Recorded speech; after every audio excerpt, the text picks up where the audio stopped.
Welcome to this video vlog on how I'm going to build the Rapid Flow Studio Mark III inside a two-port garage. And I have three principles for how I want to do this.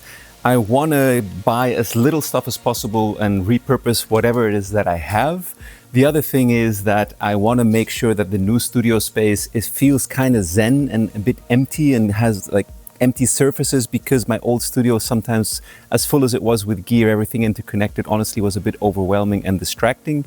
And the third thing is that I want to make sure that I get the acoustics right without going totally crazy and just doing it step by step and then measuring and seeing if something is needed, rather than preemptively just trying to like do as much as possible and then end up maybe in a situation where I end up doing way more than is actually needed. So this is going to be the setup. Here we've got the two carport doors. This corner right here and this corner are going to become the massive Superchunk bass traps.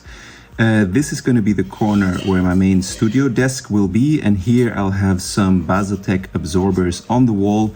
And above here, I'm just going to kind of draw this in lightly, I'm going to have my cloud ceiling absorber. This back wall right here hanging from a wooden beam is going to be a Molton curtain, which I've come to realize actually works really well for absorption, and it's actually very cost effective. And then over here is going to be some kind of a shelving system, and here again is going to be a Molton curtain hanging so that this is all out of sight. Now over here in this corner, I'm going to keep the little YouTubing setup that I've set up now with my two speakers here and my monitor in between, because I realized it's really nice to be able to look outside when you're working on something or when I'm doing office stuff. Here's going to be my main display, here's going to be one display, and off to the side here I think is going to be the flux analyzer and OBS monitoring display. And then over here on the side I'll have a synth rack.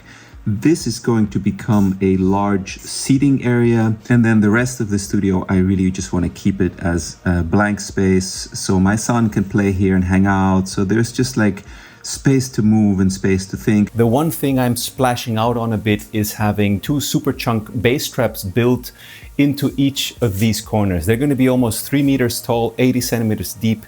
And one of the biggest expenses was actually the rock wool to put inside that. But because this room does have resonances in the low end, and I want to get the low end right, that is an expense that I know I'm going to have to do.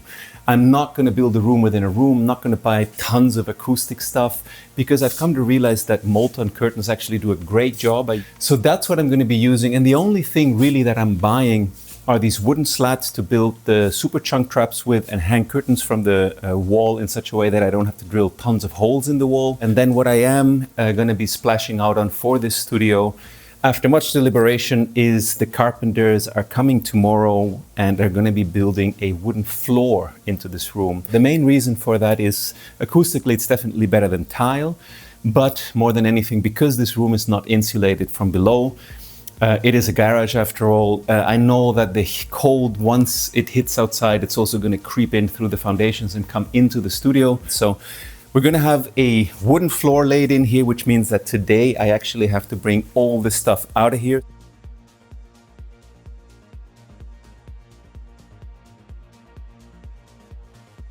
So this is the beginning of the floor. My mom, 77, unbelievable. She has the life power of a 30-year-old. So this is how the space is now. And as you can hear, the echoes are back. So I'm very curious what it's going to sound like once the floor is in. So the carpenters have just explained to me the system they use to make straight cuts. This Festool aluminum device that guides their saw so that every cut they make is perfect. Wow.